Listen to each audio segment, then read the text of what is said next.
La reine Margot, partie 2 du livre audio. Chapitre 3 de la première partie. Un roi poète.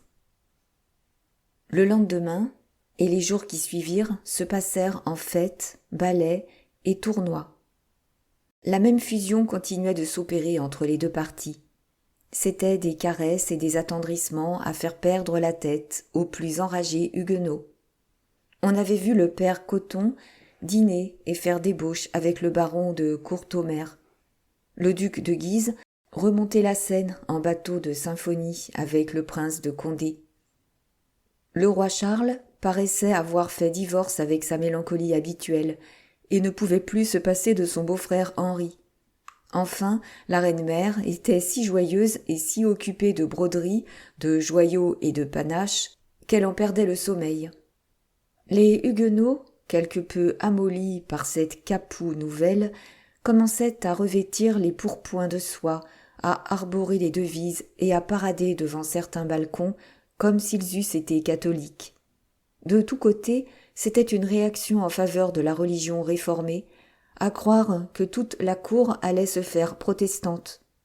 L'amiral lui-même, malgré son expérience, s'y était laissé prendre comme les autres. Et il en avait la tête tellement montée qu'un soir il avait oublié, pendant 2 heures, de mâcher son cure-dent, occupation à laquelle il se livrait d'ordinaire depuis 2 heures de l'après-midi, moment où son dîner finissait, jusqu'à 8 heures du soir, moment auquel il se remettait à table pour souper.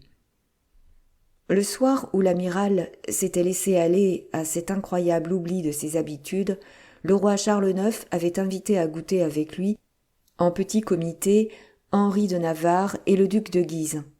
Puis, la collation terminée, il avait passé avec eux dans sa chambre, et là, il leur expliquait l'ingénieux mécanisme d'un piège à loup qu'il avait inventé lui-même, lorsque, s'interrompant tout à coup, « Monsieur l'amiral ne vient-il donc pas ce soir ?» demanda-t-il. « Qui l'a aperçu aujourd'hui, et qui peut me donner de ses nouvelles ?»« Moi, dit le roi de Navarre, et au cas où votre majesté serait inquiète de sa santé, je pourrais la rassurer, car je l'ai vu ce matin à 6 heures et ce soir à 7. Ah ah, fit le roi, dont les yeux un instant distraits se reposèrent avec une curiosité perçante sur son beau-frère. Vous êtes bien matinal, Henriot, pour un jeune marié. Oui, sire, répondit le roi de Béarn. Je voulais savoir de l'amiral, qui sait tout, si quelques gentilshommes que j'attends encore ne sont point en route pour venir. Des gentilshommes, encore. Vous en aviez 800 le jour de vos noces, et tous les jours il en arrive de nouveaux. Voulez-vous donc nous envahir ? Dit Charles IX en riant. Le duc de Guise fronça le sourcil. Sire, répliqua le Béarnais, on parle d'une entreprise sur les Flandres, et je réunis autour de moi tous ceux de mon pays et des environs que je crois pouvoir être utiles à votre majesté. Le duc, se rappelant le projet dont le Béarnais avait parlé à Marguerite le jour de ses noces, écouta plus attentivement. « Bon, bon, répondit le roi avec son sourire fauve. Plus il y en aura, plus nous serons contents. Amenez, amenez, Henri. Mais qui sont ces gentilshommes ? Des vaillants, j'espère. J'ignore, sire, si mes gentilshommes vaudront jamais ceux de votre majesté, ceux de monsieur le duc d'Anjou ou ceux de monsieur de Guise. Mais je les connais, et sais qu'ils feront de leur mieux. En attendez-vous beaucoup ? 10 ou 12 encore. Vous les appelez ? Sire, leur nom m'échappe, et, à l'exception de l'un d'eux, qui m'est recommandé par Téligny comme un gentilhomme accompli, et qui s'appelle de la Mole, je ne saurais dire. De la Mole ? N'est-ce point un Leurac de la Mole ? Reprit le roi, fort versé dans la science généalogique. Un Provençal ? Précisément, sire. Comme vous voyez, je recrute jusqu'en Provence. Et moi, dit le duc de Guise avec un sourire moqueur, je vais plus loin encore que sa majesté le roi de Navarre, car je vais chercher jusqu'en Piémont tous les catholiques sûrs que j'y puis trouver. Catholiques ou huguenots, interrompit le roi, peu m'importe, pourvu qu'ils soient vaillants. Le roi, pour dire ces paroles qui, dans son esprit, mêlaient huguenots et catholiques, avait pris une mine si indifférente que le duc de Guise en fut étonné lui-même. « Votre Majesté s'occupe de nos Flamands ?» dit l'amiral à qui le roi, depuis quelques jours, avait accordé la faveur d'entrer chez lui sans être annoncé, et qui venait d'entendre les dernières paroles du roi. « Ah, voici mon père l'amiral !» s'écria Charles IX en ouvrant les bras. « On parle de guerre, de gentilshommes, de vaillants, et il arrive. Ce que c'est que l'aimant, le fer s'y tourne. Mon beau-frère de Navarre et mon cousin de Guise attendent des renforts pour votre armée. Voilà ce dont il était question. »« Et ces renforts arrivent, » dit l'amiral. « Avez-vous eu des nouvelles, monsieur ?» demanda le Béarnais. « Oui, mon fils, et particulièrement de monsieur de la Mole. Il était hier à Orléans et sera demain ou après-demain à Paris. »« Peste, monsieur l'amiral est donc nécromant pour savoir ainsi ce qui se fait à 30 ou 40 lieues de distance. Quant à moi, je voudrais bien savoir avec pareille certitude ce qui se passa ou ce qui s'est passé devant Orléans. » Coligny resta impassible à ce trait sanglant du duc de Guise, lequel faisait évidemment allusion à la mort de François de Guise, son père, tué devant Orléans par Poltrot de Méré. Non sans soupçon que l'amiral eût conseillé le crime. « Monsieur, répliqua-t-il froidement et avec dignité, je suis nécromant toutes les fois que je veux savoir bien positivement ce qui importe à mes affaires ou à celles du roi. Mon courrier est arrivé d'Orléans il y a 1 heure, et, grâce à la poste, a fait 32 lieues dans la journée. Monsieur de la Mole, qui voyage sur son cheval, n'en fait que 10 par jour, lui, et arrivera seulement le 24. Voilà toute la magie. »« Bravo, mon père, bien répondu, » dit Charles IX. « Montrez à ces jeunes gens que c'est la sagesse en même temps que l'âge qui ont fait blanchir votre barbe et vos cheveux. Aussi, allons-nous les envoyer parler de leurs tournois et de leurs amours, et rester ensemble à parler de nos guerres. Ce sont les bons cavaliers qui font les bons rois, mon père. Allez, messieurs, j'ai à causer avec l'amiral. » Les 2 jeunes gens sortirent. Le roi de Navarre d'abord, le duc de Guise ensuite. Mais, hors de la porte, chacun tourna de son côté après une froide révérence. Coligny les avait suivis des yeux avec une certaine inquiétude, car il ne voyait jamais rapprocher ces 2 haines sans craindre qu'il n'en jaillît quelque nouvel éclair.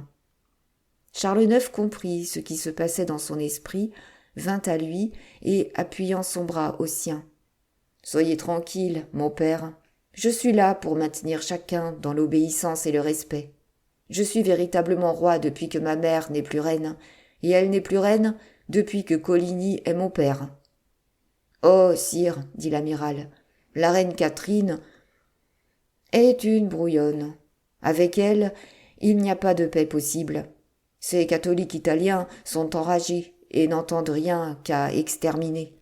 Moi, tout au contraire, non seulement je veux pacifier, mais encore je veux donner de la puissance à ceux de la religion. Les autres sont trop dissolus, mon père, et ils me scandalisent par leurs amours et par leurs dérèglements. Tiens, veux-tu que je te parle franchement ? Continua Charles IX en redoublant d'épanchement. Je me défie de tout ce qui m'entoure, excepté de mes nouveaux amis. L'ambition des Tavannes m'est suspecte. Vieilleville n'aime que le bon vin, et il serait capable de trahir son roi pour une tonne de malvoisie. Montmorency ne se soucie que de la chasse, et passe son temps entre ses chiens et ses faucons. Le comte de Retz est espagnol, les Guises sont lorrains. Il n'y a de vrais Français en France, je crois, Dieu me pardonne, que moi, mon beau-frère de Navarre et toi. Mais moi, je suis enchaîné au trône et ne puis commander des armées. C'est tout au plus si on me laisse chasser à mon aise à Saint-Germain et à Rambouillet. Mon beau-frère de Navarre est trop jeune et trop peu expérimenté. D'ailleurs, il me semble en tout point tenir de son père Antoine que les femmes ont toujours perdu. Il n'y a que toi, mon père, qui sois à la fois brave comme Julius César et sage comme Plato. Ainsi, je ne sais ce que je dois faire en vérité. Te garder comme conseiller ici, ou t'envoyer là-bas comme général. Si tu me conseilles, qui commandera? Si tu commandes, qui me conseillera? Sire, dit Coligny, il faut vaincre d'abord, puis le conseil viendra après la victoire. C'est ton avis, mon père? Eh bien, soit. Il sera fait selon ton avis. Lundi, tu partiras pour les Flandres, et moi pour Amboise. Votre Majesté quitte Paris? Oui, je suis fatigué de tout ce bruit et de toutes ces fêtes. Je ne suis pas un homme d'action, moi. Je suis un rêveur. Je n'étais pas né pour être roi. J'étais né pour être poète. Tu feras une espèce de conseil qui gouvernera tant que tu seras à la guerre. Et pourvu que ma mère n'en soit pas, tout ira bien. Moi, j'ai déjà prévenu Ronsard de venir me rejoindre. Et là, tous les deux, loin du bruit, loin du monde, loin des méchants, sous nos grands bois, au bord de la rivière, au murmure des ruisseaux, nous parlerons des choses de Dieu, seule compensation qu'il y ait en ce monde aux choses des hommes. Tiens, écoute ces vers, par lesquels je l'invite à me rejoindre. Je les ai faits ce matin. Coligny sourit.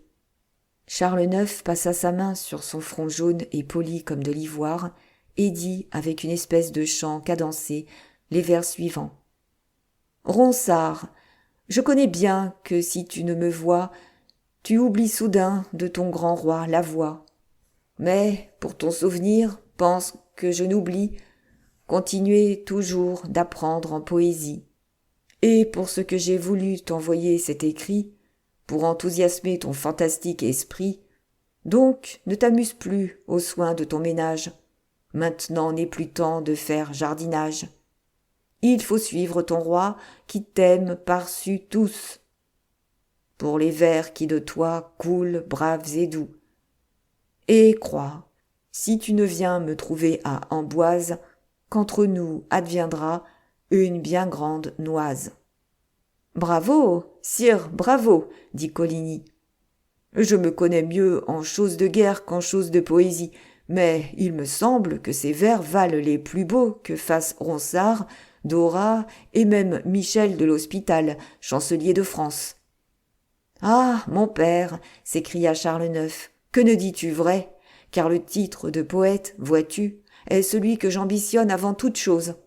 Et, comme je le disais il y a quelques jours à mon maître en poésie, l'art de faire des vers, dût-on s'en indigner, doit être à plus haut prix que celui de régner. Tous deux également, nous portons des couronnes, mais roi, je les reçus. Poète, tu les donnes. Ton esprit, enflammé d'une céleste ardeur, éclate par soi-même, et moi par ma grandeur. Si du côté des dieux je cherche l'avantage, Ronsard est leur mignon, et je suis leur image. Ta lyre, qui ravit par de si doux accords, te soumet les esprits dont je n'ai que les corps. Elle t'en rend le maître et te fait introduire, où le plus fier tyran n'a jamais eu d'empire. Sire, dit Coligny, je savais bien que votre majesté s'entretenait avec les muses, mais j'ignorais qu'elle en eût fait son principal conseil. Après toi, mon père, après toi. Et c'est pour ne pas me troubler dans mes relations avec elle que je veux te mettre à la tête de toute chose. Écoute donc. Il faut en ce moment que je réponde à un nouveau madrigal que mon grand et cher poète m'a envoyé. Je ne puis donc te donner à cette heure tous les papiers qui sont nécessaires pour te mettre au courant de la grande question qui nous divise, Philippe II et moi. Il y a, en outre, une espèce de plan de campagne qui avait été fait par mes ministres. Je te chercherai tout cela, et je te le remettrai demain matin. À quelle heure, sire? À 10 heures. Et si par hasard j'étais occupé de vers, si j'étais enfermé dans mon cabinet de travail, eh bien tu entrerais tout de même, et tu prendrais tous les papiers que tu trouverais sur cette table, enfermés dans ce portefeuille rouge. La couleur est éclatante, et tu ne t'y tromperas pas. Moi, je vais écrire à Ronsard. Adieu, sire. Adieu, mon père. Votre main? Que dis-tu, ma main? Dans mes bras, sur mon cœur, c'est là ta place. Viens, mon vieux guerrier, viens. et Charles IX, attirant à lui Coligny, qui s'inclinait, posa ses lèvres sur ses cheveux blancs. L'amiral sortit en essuyant une larme. Charles IX le suivit des yeux tant qu'il put le voir, tendit l'oreille tant qu'il put l'entendre. Puis, lorsqu'il ne vit et n'entendit plus rien, il laissa, comme c'était son habitude, retomber sa tête pâle sur son épaule et passa lentement de la chambre où il se trouvait dans son cabinet d'armes. Ce cabinet était la demeure favorite du roi. C'était là qu'il prenait ses leçons d'escrime avec Pompée et ses leçons de poésie avec Ronsard. Il y avait réuni une grande collection d'armes offensives et défensives des plus belles qu'il avait pu trouver. Aussi, toutes les murailles étaient tapissées de haches, de boucliers, de piques, de hallebardes, de pistolets et de mousquetons, et le jour même, un célèbre armurier lui avait apporté une magnifique arquebuse sur le canon de laquelle étaient incrustés en argent ces 4 vers que le poète royal avait composés lui-même. « Pour maintenir la foi, je suis belle et fidèle. Aux ennemis du roi, je suis belle et cruelle. » Charles IX entra donc, comme nous l'avons dit, dans ce cabinet, et après avoir fermé la porte principale par laquelle il était entré, il alla soulever une tapisserie qui masquait un passage donnant sur une chambre où une femme agenouillée devant un prie-dieu faisait ses prières. Comme ce mouvement s'était fait avec lenteur et que les pas du roi, assourdis par le tapis, n'avaient pas eu plus de retentissement que ceux d'un fantôme, la femme agenouillée, n'ayant rien entendu, ne se retourna point et continua de prier. Charles demeura un instant debout, pensif et la regardant. C'était une femme de 34 à 35 ans, dont la beauté vigoureuse était relevée par le costume des paysannes des environs de Caux. Elle portait le haut bonnet qui avait été si fort à la mode à la cour de France pendant le règne d'Isabeau de Bavière, et son corsage rouge était tout brodé d'or, comme le sont aujourd'hui les corsages des comtadines de Nettuno et de Sora. L'appartement qu'elle occupait depuis tantôt 20 ans était contigu à la chambre à coucher du roi et offrait un singulier mélange d'élégance et de rusticité. C'est qu'en proportion à peu près égale, le palais avait d'étain sur la chaumière, et la chaumière sur le palais, de sorte que cette chambre tenait un milieu entre la simplicité de la villageoise et le luxe de la grande dame. En effet, le prie-dieu sur lequel elle était agenouillée était de bois de chêne merveilleusement sculpté, recouvert de velours à crépines d'or, tandis que la Bible, car cette femme était de la religion réformée, tandis que la Bible, dans laquelle elle lisait ses prières, était un de ces vieux livres à moitié déchirés, comme on en trouve dans les plus pauvres maisons. Or, tout était à l'avenant de ce prie-dieu et de cette Bible. « Hé, Madelon !» dit le roi.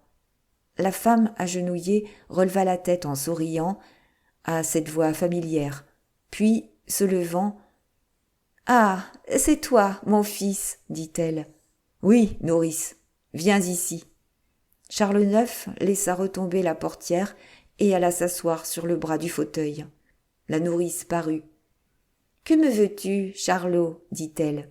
« Viens ici et réponds tout bas. » La nourrice s'approcha avec cette familiarité qui pouvait venir de cette tendresse maternelle que la femme conçoit pour l'enfant qu'elle a allaité, mais à laquelle les pamphlets du temps donnent une source infiniment moins pure. « Me voilà, dit-elle. Parle. »« L'homme que j'ai fait demander est-il là ?»« Depuis une demi-heure. » Charles se leva, s'approcha de la fenêtre, regarda si personne n'était aux aguets, s'approcha de la porte, tendit l'oreille pour s'assurer que personne n'était aux écoutes, secoua la poussière de ses trophées d'armes, caressa un grand lévrier qui le suivait pas à pas, s'arrêtant quand son maître s'arrêtait, reprenant sa marche quand son maître se remettait en mouvement. Puis, revenant à sa nourrice. « C'est bon, nourrice, fais-le entrer. » La bonne femme sortit par le même passage qui lui avait donné entrée, tandis que le roi allait s'appuyer à une table sur laquelle étaient posées des armes de toute espèce. Il y était à peine que la portière se souleva de nouveau et donna passage à celui qui l'attendait. C'était un homme de 40 ans à peu près, à l'œil gris et faux, au nez recourbé en bec de chat-huant, au faciès élargi par des pommettes saillantes. Son visage essaya d'exprimer le respect et ne put fournir qu'un sourire hypocrite sur ses lèvres blêmies par la peur. Charles allongea doucement derrière lui une main qui se porta sur un pommeau de pistolet de nouvelle invention et qui partait à l'aide d'une pierre mise en contact avec une roue d'acier au lieu de partir à l'aide d'une mèche, et regarda de son œil terne le nouveau personnage que nous venons de mettre en scène. Pendant cet examen, il sifflait avec une justesse et même avec une mélodie remarquable un de ses airs de chasse favoris. Après quelques secondes, pendant lesquelles le visage de l'étranger se décomposa de plus en plus, « C'est bien vous, dit le roi, que l'on nomme François de Louviers-Maurevel ? » ?»« Oui, sire. »« Commandant des pétardiers ? » ?»« Oui, sire. »« J'ai voulu vous voir. » Maurevel s'inclina. « Vous savez, continua Charles en appuyant sur chaque mot, que j'aime également tous mes sujets. »« Je sais, balbutia Maurevel, que votre majesté est le père de son peuple. »« Et que huguenots et catholiques sont également mes enfants. » Maurevel resta muet. Seulement, le tremblement qui agitait son corps devint visible au regard perçant du roi, quoique celui auquel il adressait la parole fût presque caché dans l'ombre. « Cela vous contrarie, continua le roi.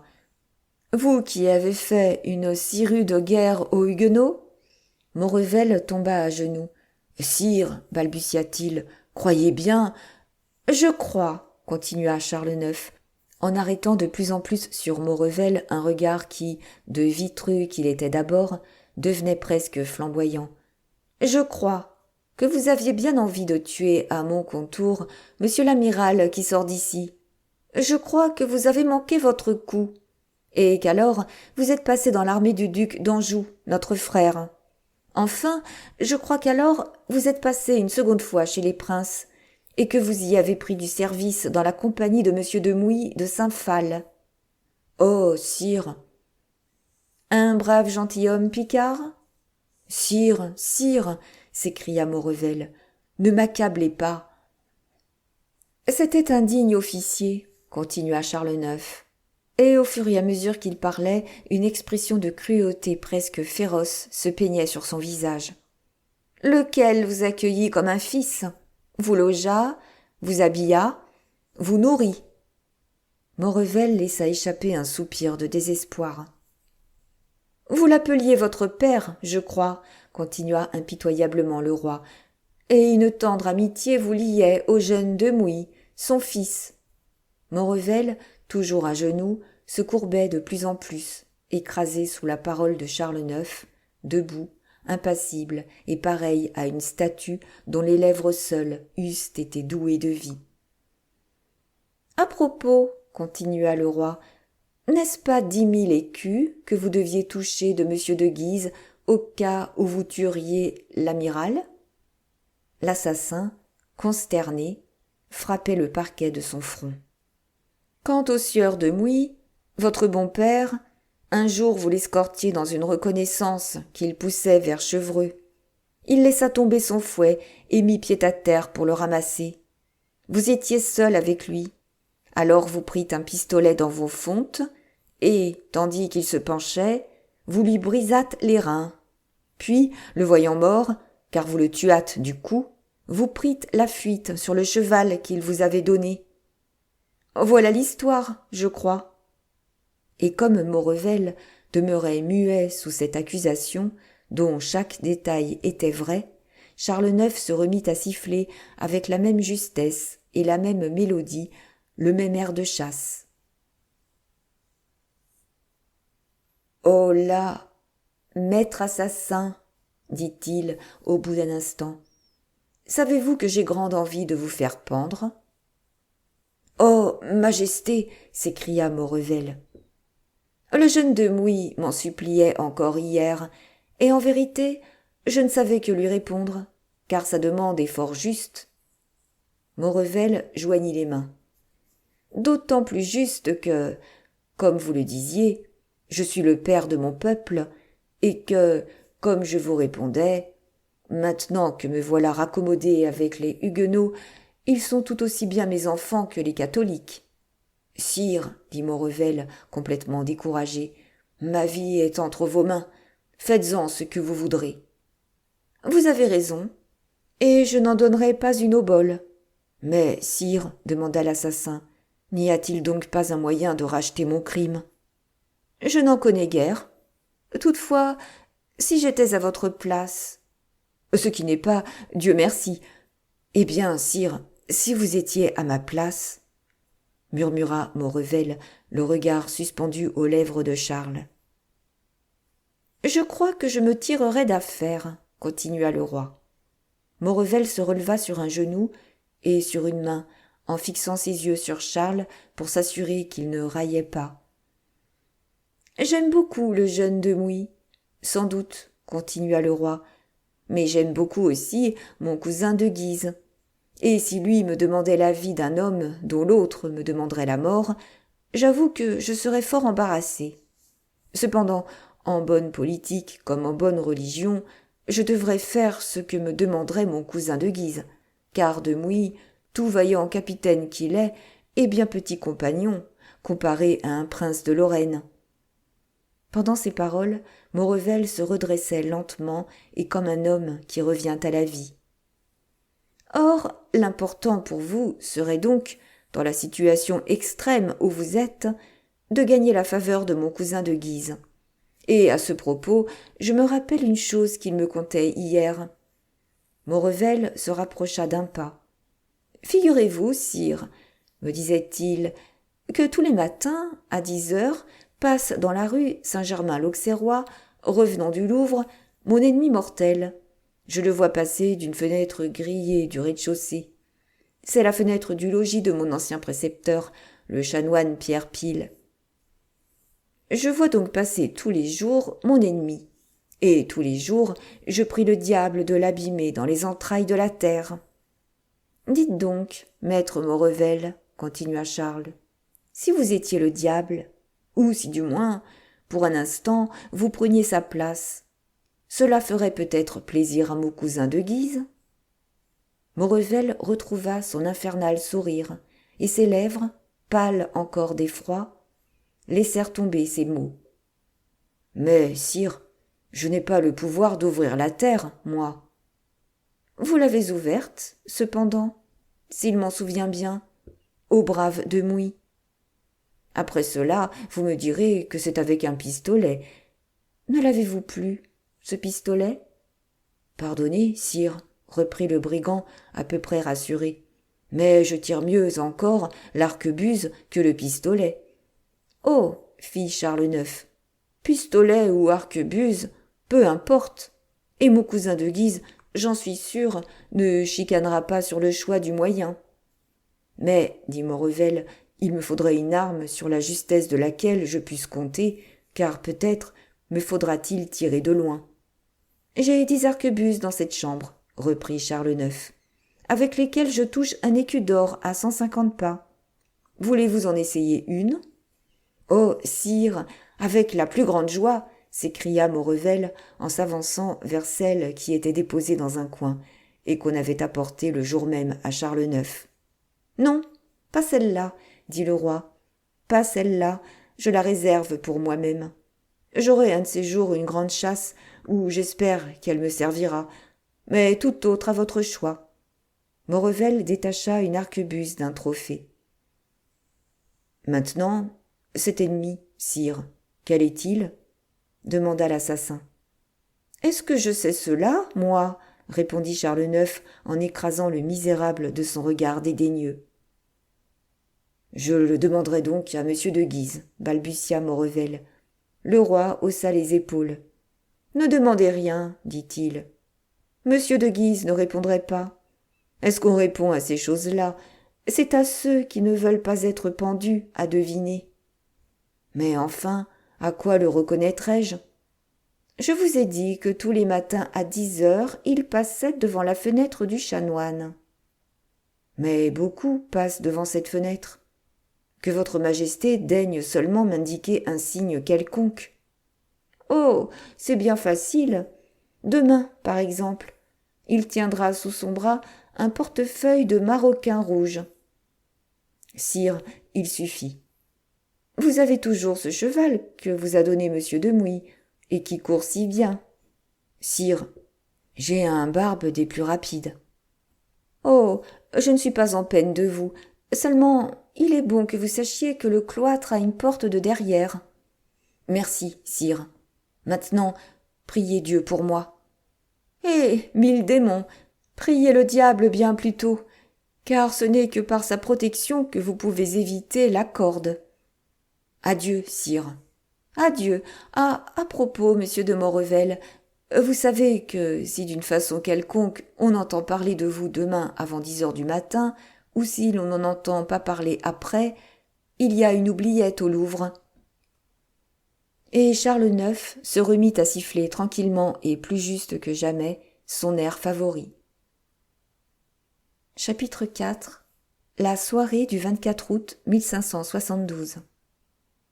Notre lecteur n'a pas oublié que dans le chapitre précédent, il a été question d'un gentilhomme nommé La Mole, attendu avec quelque impatience par Henri de Navarre.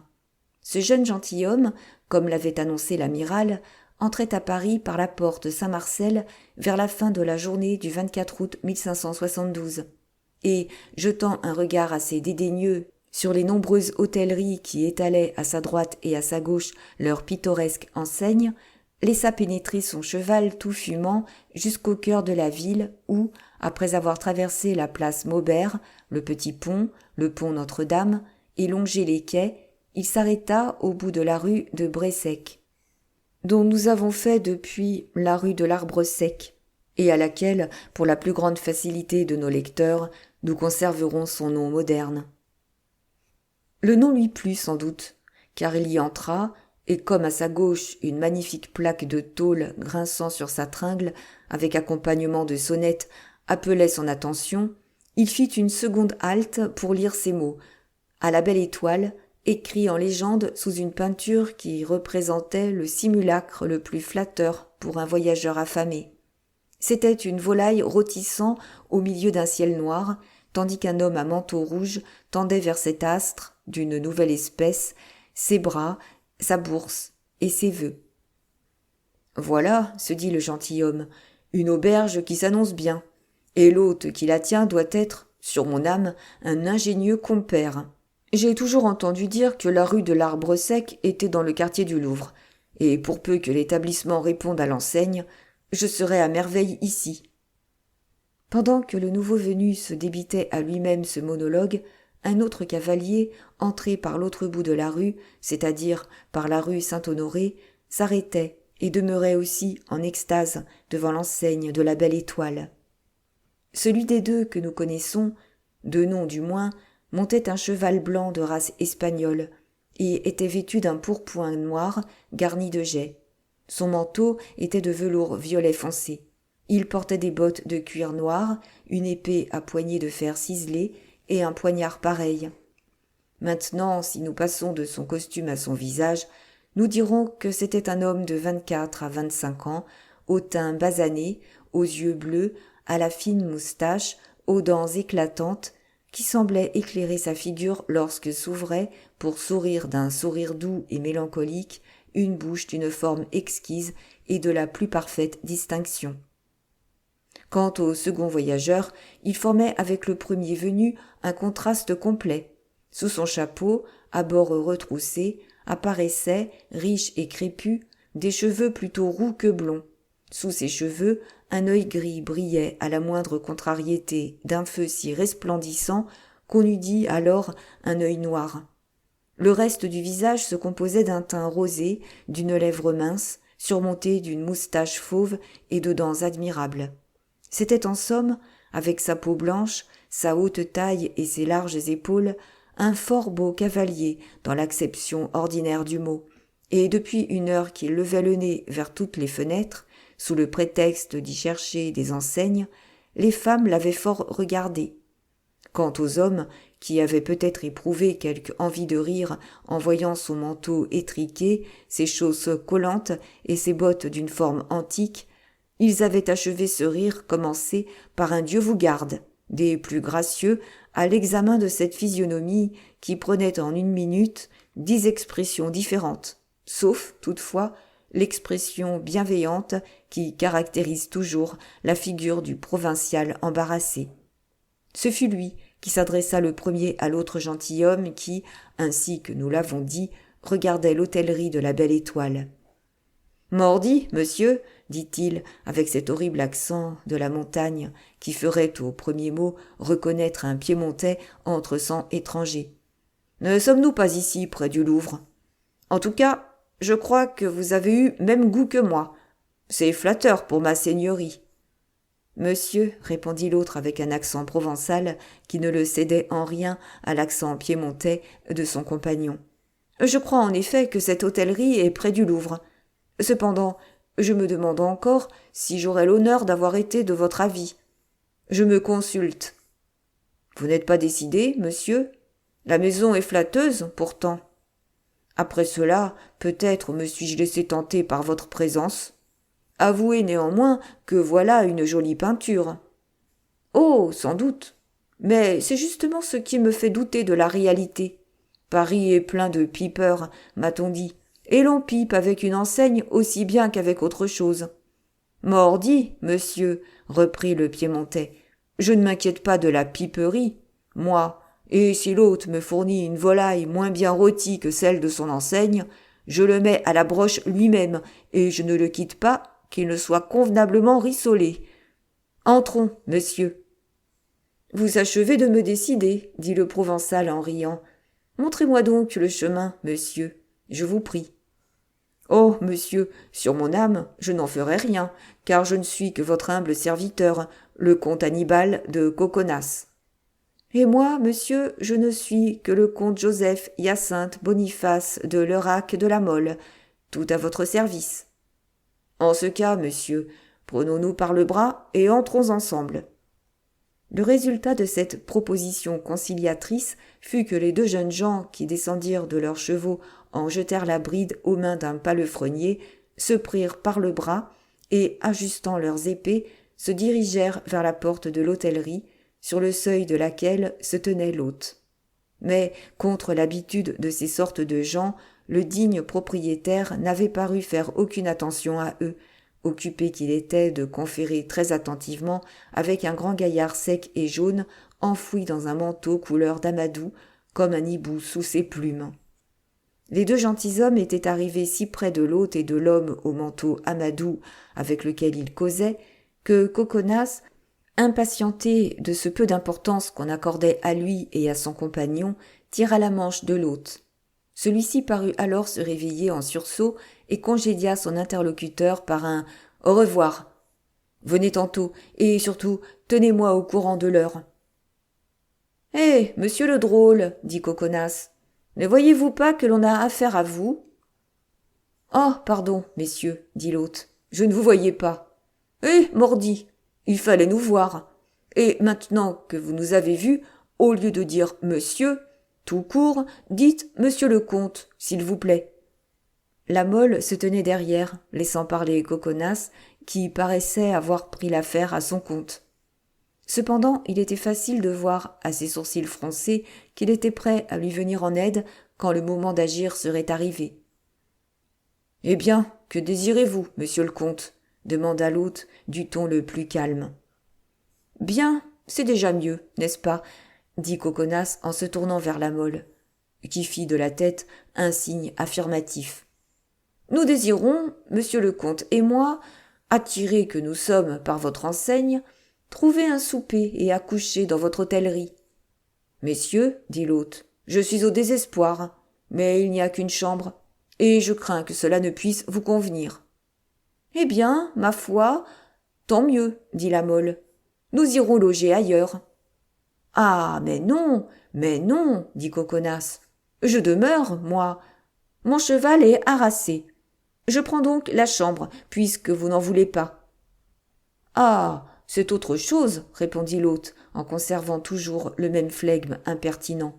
« Si vous n'êtes qu'un, je ne puis pas vous loger du tout. »« Mordi !» s'écria Coconas. « En voici, sur ma foi, un plaisant animal. Tout à l'heure, nous étions trop de deux, maintenant, nous ne sommes pas assez d'un. Tu ne veux donc pas nous loger, drôle ? Ma foi, messieurs, puisque vous le prenez sur ce ton, je vous répondrai avec franchise. Réponds, alors, mais réponds vite. Eh bien, j'aime mieux ne pas avoir l'honneur de vous loger. Parce que, demanda Coconas, blêmissant de colère. Parce que vous n'avez pas de laquais et que, pour une chambre de maître pleine, cela me ferait 2 chambres de laquais vides. Or, si je vous donne la chambre de maître, je risque fort de ne pas louer les autres. « Monsieur de la Mole, dit Coconas en se retournant, ne vous semble-t-il pas, comme à moi, que nous allons massacrer ce gaillard-là ? » Mais c'est faisable, dit la Mole, en se préparant comme son compagnon à rouer l'hôtelier de coups de fouet. Mais malgré cette double démonstration, qui n'avait rien de bien rassurant de la part de 2 gentilshommes qui paraissaient si déterminés, l'hôtelier ne s'étonna point, et se contentant de reculer d'un pas afin d'être chez lui. « On voit, dit-il en goguenardant, que ces messieurs arrivent de province. À Paris, la mode est passée de massacrer les aubergistes qui refusent de louer leurs chambres. Ce sont les grands seigneurs qu'on massacre, et non les bourgeois. Et si vous criez trop fort, je vais appeler mes voisins, de sorte que ce sera vous qui serez roués de coups. Traitement tout à fait indigne de 2 gentilshommes. »« Mais ils se moquent de nous, s'écria Coconas, exaspéré. Mordi !»« Grégoire, mon arquebuse, dit l'hôte, en s'adressant à son valet, du même ton qu'il eût dit « Un siège à ces messieurs. »« Tripe del papa !» hurla Coconas, en tirant son épée. « Mais échauffez-vous donc, monsieur de la Mole !»« Non pas, s'il vous plaît, non pas, car tandis que nous nous échaufferons, le souper refroidira, lui. »« Comment ? Vous trouvez ? s'écria Coconas. « Je trouve que monsieur de la Belle Étoile a raison. Seulement, il sait mal prendre ses voyageurs, surtout quand ces voyageurs sont des gentilshommes. Au lieu de nous dire brutalement « Messieurs, je ne veux pas de vous », il aurait mieux fait de nous dire avec politesse « Entrez, messieurs », quitte à mettre sur son mémoire « Chambre de maître, tant », « Chambre de laquais, tant », attendu que si nous n'avons pas de laquais, nous comptons en prendre. Et, ce disant, la Mole écarta doucement l'hôtelier, qui étendait déjà la main vers son arquebuse, fit passer Coconas et entra derrière lui dans la maison. « N'importe, dit Coconas, j'ai bien de la peine à remettre mon épée dans le fourreau avant de m'être assuré qu'elle pique aussi bien que les lardoires de ce gaillard-là. »« Patience, mon cher compagnon, dit la Mole, patience. Toutes les auberges sont pleines de gentilshommes attirés à Paris pour les fêtes du mariage et pour la guerre prochaine de Flandre. Nous ne trouverions plus d'autres logis. Et puis, c'est peut-être la coutume à Paris de recevoir ainsi les étrangers qui y arrivent. »« Mordi, comme vous êtes patient, murmura Coconas en tortillant de rage sa moustache rouge et en foudroyant l'hôte de ses regards. « Mais que le coquin prenne garde à lui. Si sa cuisine est mauvaise, si son lit est dur, si son vin n'a pas 3 ans de bouteille, si son valet n'est pas souple comme un jonc. »« Là, mon gentilhomme, fit l'hôte, en aiguisant sur un repassoir le couteau de sa ceinture. Là, tranquillisez-vous. Vous êtes en pays de cocagne. » Puis, tout bas et en secouant la tête. « C'est quelque huguenot, murmura-t-il.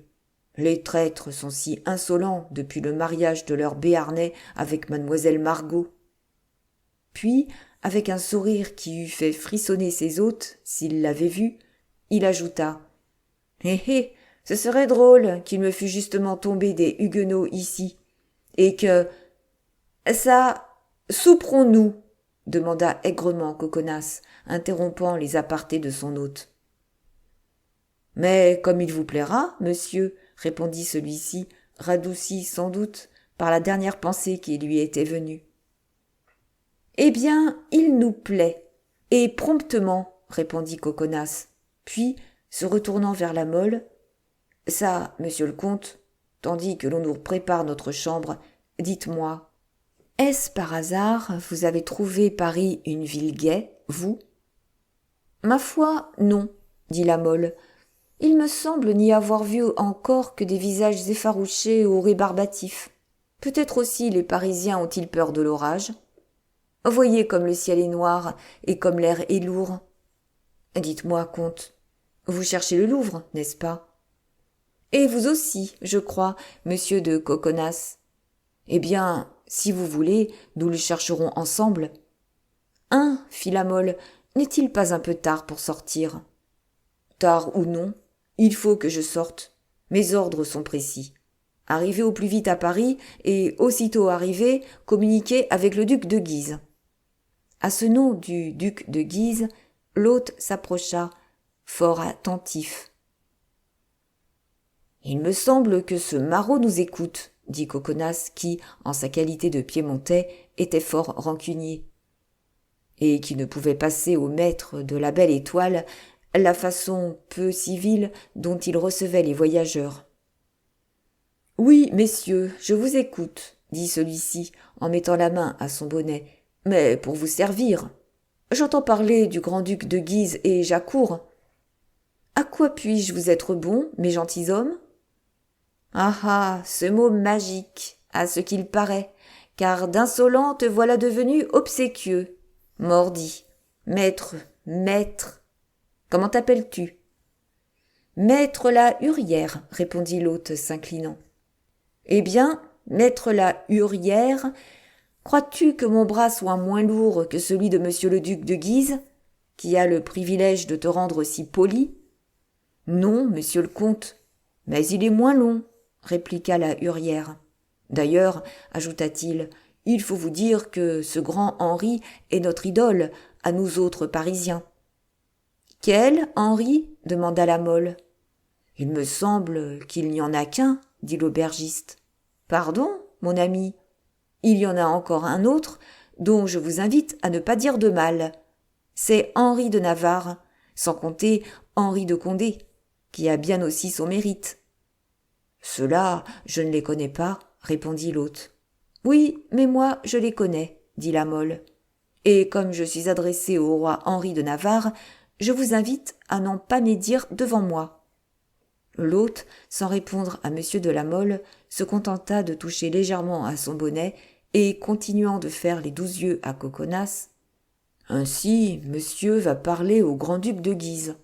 Monsieur est un gentilhomme bien heureux, et sans doute qu'il vient pour... »« Pourquoi ?» demanda Coconas. « Pour la fête, » répondit l'hôte avec un singulier sourire. « Vous devriez dire pour les fêtes, car Paris en regorge de fêtes, à ce que j'ai entendu dire. Du moins, on ne parle que de bals, de festins, de carrousels. Ne s'amuse-t-on pas beaucoup à Paris, hein ? Mais modérément, monsieur, jusqu'à présent du moins, répondit l'hôte. Mais on va s'amuser, je l'espère. Les noces de Sa Majesté, le roi de Navarre, attirent cependant beaucoup de monde en cette ville, dit la Mole. Beaucoup de huguenots, oui, monsieur, répondit brusquement la Hurière. Puis, se reprenant, ah, pardon, dit-il, ces messieurs sont peut-être de la religion. Moi, de la religion, s'écria Coconas.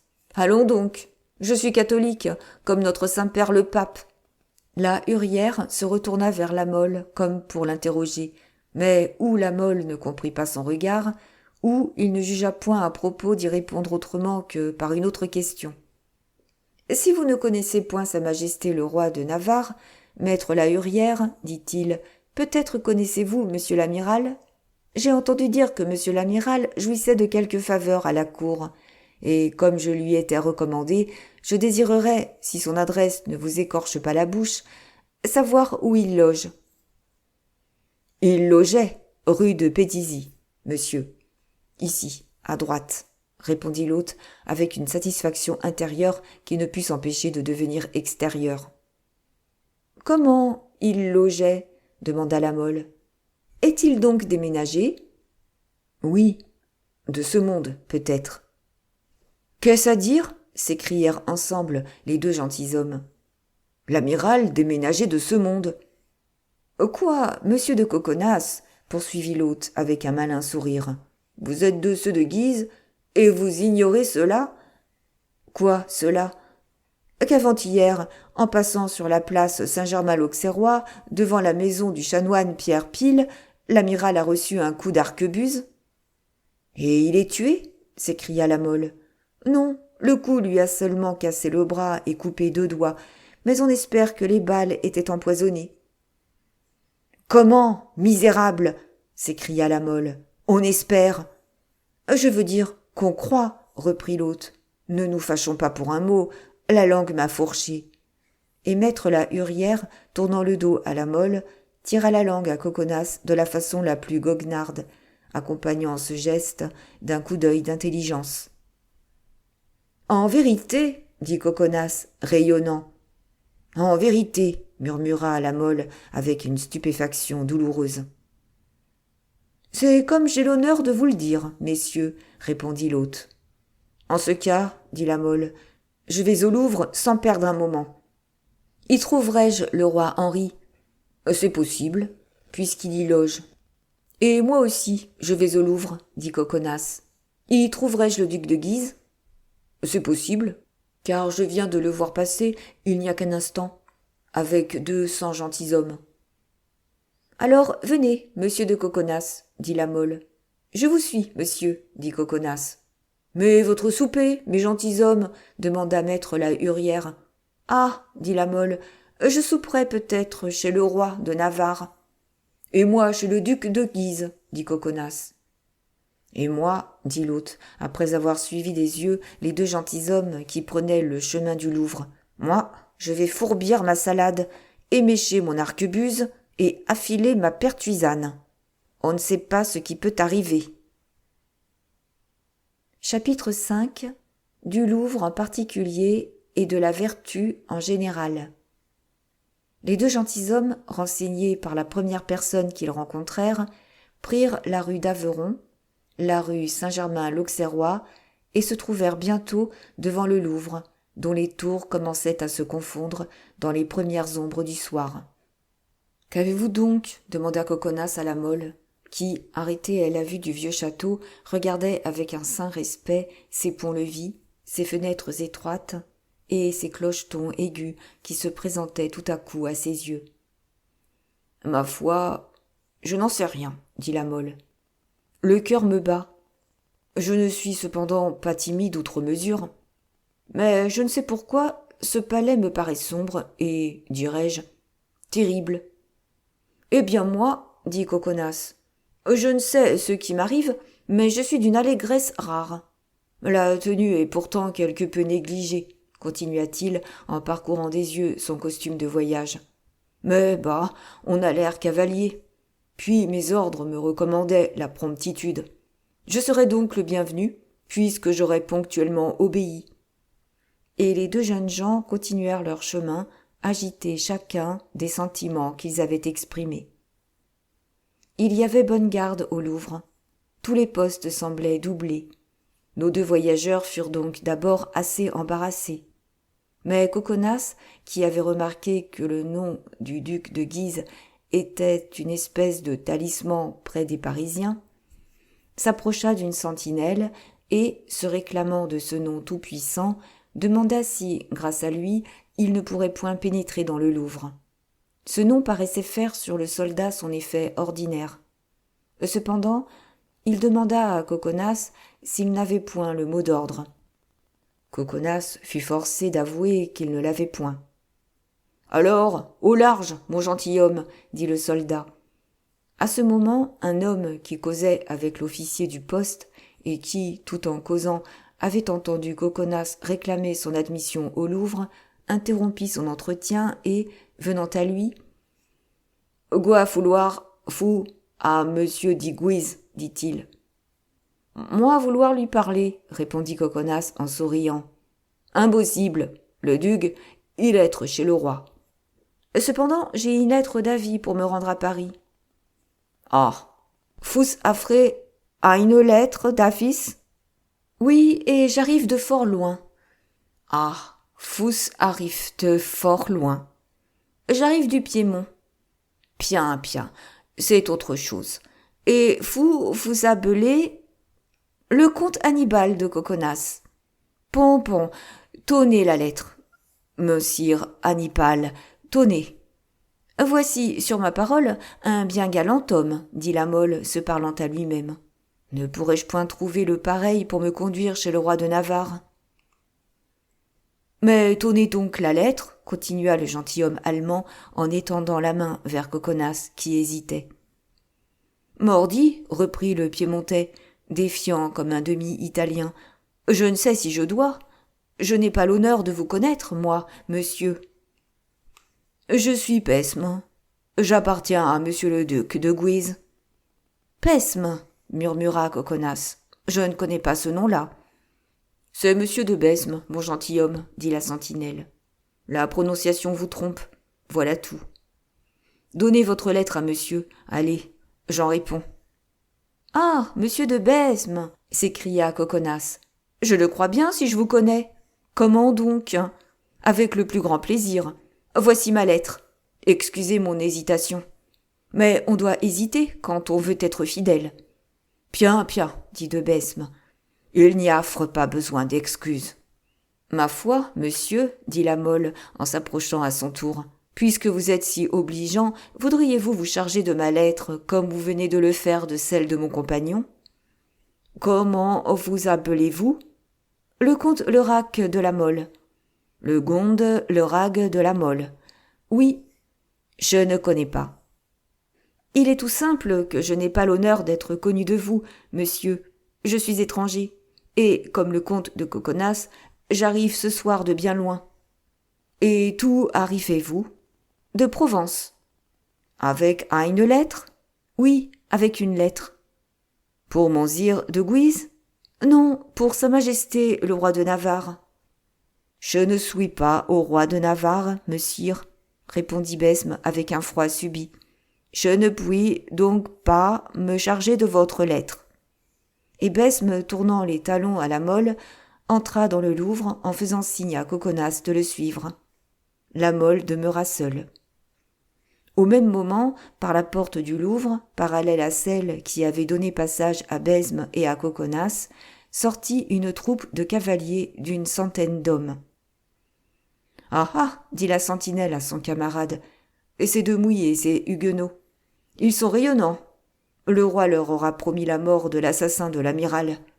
Et comme c'est déjà lui qui a tué le père de Mouy, le fils fera d'une pierre deux coups. »« Pardon, » fit la Mole, s'adressant au soldat, « mais n'avez-vous pas dit, mon brave, que cet officier était monsieur de Mouy ? » ?»« Oui, da, mon gentilhomme. »« Et que ceux qui l'accompagnaient étaient des parpaillots, je l'ai dit. »« Merci, dit la Mole, sans paraître remarquer le terme de mépris employé par la sentinelle. Voilà tout ce que je voulais savoir. Et se dirigeant aussitôt vers le chef des cavaliers, « Monsieur, dit-il en l'abordant, j'apprends que vous êtes monsieur de Mouy. »« Oui, monsieur, répondit l'officier avec politesse. Votre nom, bien connu parmi ceux de la religion, m'enhardit à m'adresser à vous, monsieur, pour vous demander un service. »« Lequel, monsieur ? Mais d'abord, à qui ai-je l'honneur de parler ? » ?»« Au comte Lerac de la Mole. » Les deux jeunes gens se saluèrent. « Je vous écoute, monsieur, dit de Mouy. « Monsieur, j'arrive d'Aix, porteur d'une lettre de monsieur d'Auriac, gouverneur de la Provence. Cette lettre est adressée au roi de Navarre et contient des nouvelles importantes et pressées. Comment puis-je lui remettre cette lettre ? Comment puis-je entrer au Louvre ? » « Rien de plus facile que d'entrer au Louvre, monsieur, répliqua de Mouy. Seulement, je crains que le roi de Navarre ne soit trop occupé à cette heure pour vous recevoir. Mais n'importe, si vous voulez me suivre, je vous conduirai jusqu'à son appartement. Le reste vous regarde. »« 1000 fois merci. »« Venez, monsieur, dit de Mouy. » De Mouy descendit de cheval, jeta la bride aux mains de son laquais, s'achemina vers le guichet, se fit reconnaître de la sentinelle, introduisit la Mole dans le château et, ouvrant la porte de l'appartement du roi, « Entrez, monsieur, dit-il, et informez-vous. » Et, saluant la Mole, il se retira. La Mole, demeurée seule, regarda autour de lui. L'antichambre était vide, une des portes intérieures était ouverte. Il fit quelques pas et se trouva dans un couloir. Il frappa et appela sans que personne répondît. Le plus profond silence régnait dans cette partie du Louvre. Qui donc me parlait, pensa-t-il, de cette étiquette si sévère ? On va et on vient dans ce palais comme sur une place publique. Et il appela encore, mais sans obtenir un meilleur résultat que la première fois. Allons, marchons devant nous, pensa-t-il. Il faudra bien que je finisse par rencontrer quelqu'un. Et il s'engagea dans le couloir qui allait toujours s'assombrissant. Tout à coup, la porte opposée à celle par laquelle il était entré s'ouvrit et 2 pages parurent, portant des flambeaux et éclairant une femme d'une taille imposante, d'un maintien majestueux et surtout d'une admirable beauté. La lumière porta en plein sur la Mole, qui demeura immobile. La femme s'arrêta de son côté, comme la Mole s'était arrêtée du sien. « Que voulez-vous, monsieur ?» demanda-t-elle au jeune homme, d'une voix qui bruit à ses oreilles comme une musique délicieuse. « Oh, madame, dit la Mole en baissant les yeux, excusez-moi, je vous prie, je quitte monsieur de Mouy, qui a eu l'obligeance de me conduire jusqu'ici, et je cherchais le roi de Navarre. Sa Majesté n'est point ici, monsieur. Elle est, je crois, chez son beau-frère. Mais en son absence, ne pourriez-vous dire à la reine... » « Oui, sans doute, madame, reprit la Mole, si quelqu'un daignait me conduire devant elle. »« Vous y êtes, monsieur. »« Comment ?» s'écria la Mole. « Je suis la reine de Navarre, » dit Marguerite. La Mole fit un mouvement tellement brusque de stupeur et d'effroi que la reine sourit. « Parlez vite, monsieur, dit-elle, car on m'attend chez la reine-mère. »« Oh, madame, si vous êtes si instamment attendue, permettez-moi de m'éloigner, car il me serait impossible de vous parler en ce moment. Je suis incapable de rassembler 2 idées. Votre vue m'a ébloui. Je ne pense plus, j'admire. » Marguerite s'avança pleine de grâce et de beauté vers ce jeune homme qui, sans le savoir, venait d'agir en courtisan raffiné. « Remettez-vous, monsieur, dit-elle, j'attendrai et l'on m'attendra. Oh, pardonnez-moi, madame, si je n'ai point salué d'abord votre majesté avec tout le respect qu'elle a le droit d'attendre d'un de ses plus humbles serviteurs, mais... » « Mais, continua Marguerite, vous m'aviez prise pour une de mes femmes. »« Non, madame, mais pour l'ombre de la belle Diane de Poitiers. On m'a dit qu'elle revenait au Louvre. »« Allons, monsieur, dit Marguerite, je ne m'inquiète plus de vous, et vous ferez fortune à la cour. Vous aviez une lettre pour le roi, dites-vous.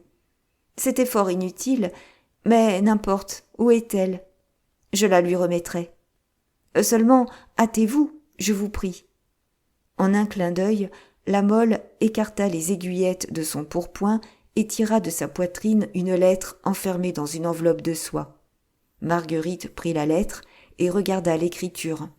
« N'êtes-vous pas monsieur de la Mole ? dit-elle. « Oui, madame. »« Oh, mon Dieu ! Aurais-je le bonheur que mon nom fût connu de votre majesté ? Je l'ai entendu prononcer par le roi mon mari et par mon frère le duc d'Alençon. Je sais que vous êtes attendu. » Et elle glissa dans son corsage, tout raide de broderies et de diamants, cette lettre qui sortait du pourpoint du jeune homme et qui était encore tiède de la chaleur de sa poitrine. La Mole suivait avidement des yeux chaque mouvement de Marguerite. « Maintenant, monsieur, dit-elle, descendez dans la galerie au-dessous et attendez jusqu'à ce qu'il vienne quelqu'un de la part du roi de Navarre ou du duc d'Alençon. Un de mes pages va vous conduire. » À ces mots, Marguerite continua son chemin. La Mole se rangea contre la muraille. Mais le passage était si étroit et le vertugadin de la reine de Navarre si large que sa robe de soie effleura l'habit du jeune homme, tandis qu'un parfum pénétrant s'épandait là où elle avait passé. La Mole frissonna par tout son corps et, sentant qu'il allait tomber, chercha un appui contre le mur. Marguerite disparut comme une vision. « Venez-vous, monsieur ?» dit le page, chargé de conduire la Mole dans la galerie inférieure. « Oh, oui, oui !» s'écria la Mole enivrée.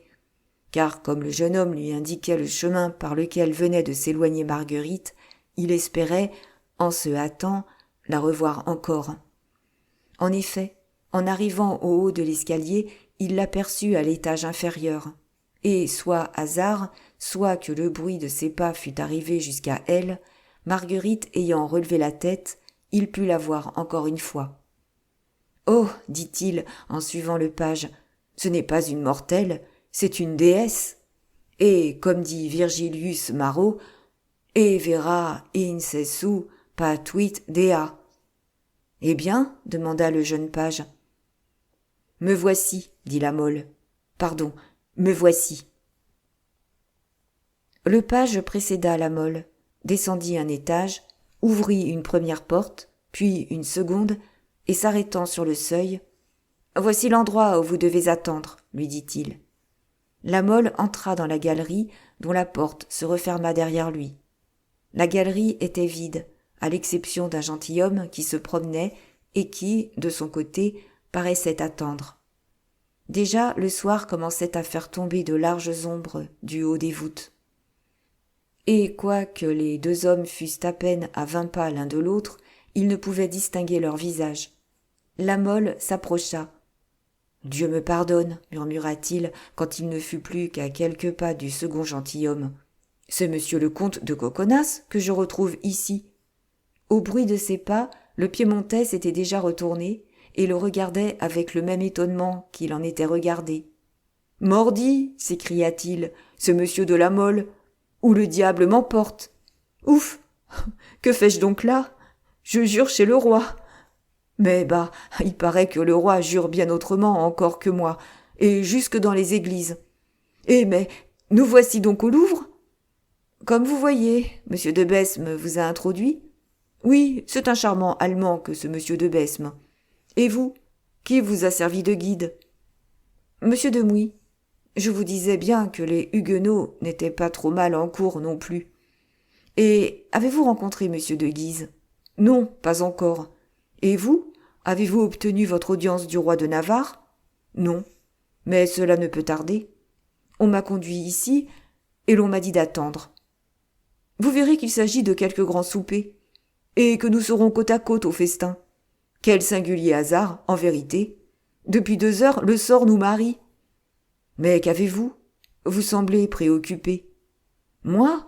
dit vivement la Mole en tressaillant, car en effet, il demeurait toujours comme ébloui par la vision qui lui était apparue. Non, mais le lieu où nous nous trouvons fait naître dans mon esprit une foule de réflexions. Philosophique, n'est-ce pas ? C'est comme moi. Quand vous êtes entré, justement, toutes les recommandations de mon précepteur me revenaient à l'esprit. Monsieur le comte, connaissez-vous Plutarque ? Comment donc ? dit la Mole en souriant, c'est un de mes auteurs favoris. Eh bien, continua Coconas gravement, ce grand homme ne me paraît pas s'être abusé quand il compare les dons de la nature à des fleurs brillantes, mais éphémères, tandis qu'il regarde la vertu comme une plante balsamique, d'un impérissable parfum et d'une efficacité souveraine pour la guérison des blessures. « Est-ce que vous savez le grec, monsieur de Coconas ?» dit la Mole en regardant fixement son interlocuteur. « Non pas, mais mon précepteur le savait, et il m'a fort recommandé, lorsque je serai à la cour, de discourir sur la vertu. Cela, dit-il, a fort bon air. Aussi, je suis cuirassé sur ce sujet, je vous en avertis. À propos, avez-vous faim ? Non. Il me semblait cependant que vous teniez à la volaille embrochée de la belle étoile. Moi, je meurs d'inanition. Eh bien, monsieur de Coconas, voici une belle occasion d'utiliser vos arguments sur la vertu et de prouver votre admiration pour Plutarque, car ce grand écrivain dit quelque part « Il est bon d'exercer l'âme à la douleur et l'estomac à la faim.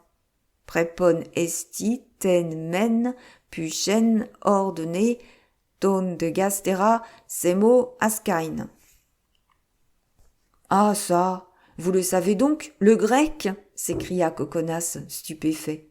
Ma foi, oui, répondit la Mole. Mon précepteur me l'a appris, à moi. Mordi, comte, votre fortune est assurée en ce cas. Vous ferez des vers avec le roi Charles IX, et vous parlerez grec avec la reine Marguerite. Sans compter, ajouta la Mole en riant, que je pourrais encore parler gascon avec le roi de Navarre. En ce moment, l'issue de la galerie qui aboutissait chez le roi s'ouvrit. Un pas retentit, on vit dans l'obscurité une ombre s'approcher. Cette ombre devint un corps. Ce corps était celui de M. de Besme. Il regarda les deux jeunes gens sous le nez afin de reconnaître le sien, et fit signe à Coconas de le suivre. Coconas salua de la main la Mole. De Besme conduisit Coconas à l'extrémité de la galerie, ouvrit une porte et se trouva avec lui sur la première marche d'un escalier. Arrivé là, il s'arrêta et, regardant tout autour de lui, prit en haut, puis en bas. « Monsieur de Coconas, dit-il, où demeurez-vous ? À l'auberge de la Belle Étoile, rue de l'Arbre Sec. Pompon, être à deux pas d'ici. Rendez-vous vite à votre hôtel et cette nuit. » Il regarda de nouveau autour de lui. « Eh bien, cette nuit ?» demanda Coconas. « Eh bien, cette nuit. Revenez ici avec une croix blanche à votre jabot. Les maudits passent, il sera guise. Chut, bouche close. Mais à quelle heure dois-je venir ? Quand vous entendrez le dogzin. »« Comment, le dogzin ?» demanda Coconas. « Oui, le dogzin. »« Poum, poum. »« Ah, le dogzin. Oui, c'est cela que je disais. »« C'est bien, on y sera, » dit Coconas. Et, saluant de Besme, il s'éloigna en se demandant tout bas « Que diable veut-il donc dire ? Et à propos de quoi sonnera-t-on le tocsin ? N'importe, je persiste dans mon opinion. C'est un charmant Tedesco que M. de Besme. Si j'attendais le comte de la Mole. Ah, ma foi non, il est probable qu'il soupera avec le roi de Navarre. » Et Coconas se dirigea vers la rue de l'Arbre Sec, où l'attirait comme un aimant l'enseigne de la Belle Étoile. Pendant ce temps, une porte de la galerie correspondant aux appartements du roi de Navarre s'ouvrit, et un page s'avança vers M. de la Mole. « C'est bien vous qui êtes le comte de la Mole, dit-il. »« C'est moi-même. Où demeurez-vous ? » ?»« Rue de l'Arbre Sec, à la Belle Étoile. »« Bon, c'est à la porte du Louvre. Écoutez, Sa Majesté vous fait dire qu'elle ne peut vous recevoir en ce moment. Peut-être cette nuit vous enverra-t-elle chercher. En tout cas, si demain matin vous n'aviez pas reçu de ces nouvelles, venez au Louvre. Mais si la sentinelle me refuse la porte... Ah, c'est juste. Le mot de passe est Navarre. Dites ce mot, et toutes les portes s'ouvriront devant vous. Merci. Attendez, mon gentilhomme, j'ai ordre de vous reconduire jusqu'au guichet, de peur que vous ne vous perdiez dans le Louvre. À propos, et Coconas, se dit la Mole à lui-même quand il se trouva hors du palais. Oh, il sera resté à souper avec le duc de Guise. Mais en rentrant chez maître la Hurière, la première figure qu'aperçut notre gentilhomme fut celle de Coconas attablé devant une gigantesque omelette au lard. « Oh oh !» s'écria Coconas en riant aux éclats. « Il paraît que vous n'avez pas plus dîné chez le roi de Navarre que je n'ai soupé chez monsieur de Guise. »« Ma foi, non. Et la faim vous est-elle venue ? » ?»« Je crois que oui. »« Malgré Plutarque ? » ?»« Monsieur le comte, dit en riant la Mole, Plutarque dit dans un autre endroit qu'il faut que celui qui a partage avec celui qui n'a pas. Voulez-vous, pour l'amour de Plutarque, partager votre omelette avec moi ? Nous causerons de la vertu en mangeant. »« Oh, ma foi, non, dit Coconas. C'est bon quand on est au Louvre, qu'on craint d'être écouté et qu'on a l'estomac vide. Mettez-vous là, et soupons. Allons, je vois que décidément le sort nous a fait inséparables. Couchez-vous ici. Je n'en sais rien. Ni moi non plus. En tout cas, je sais bien où je passerai la nuit, moi. Où cela ? Où vous la passerez vous-même, c'est immanquable. Et tous deux se mirent à rire en faisant de leur mieux honneur à l'omelette de maître la Hurière. Merci d'avoir écouté. À demain pour un nouveau chapitre. N'oubliez pas de vous abonner pour ne manquer aucun épisode. Si vous souhaitez promouvoir cette chaîne, vous pouvez aussi liker, mettre un commentaire et partager.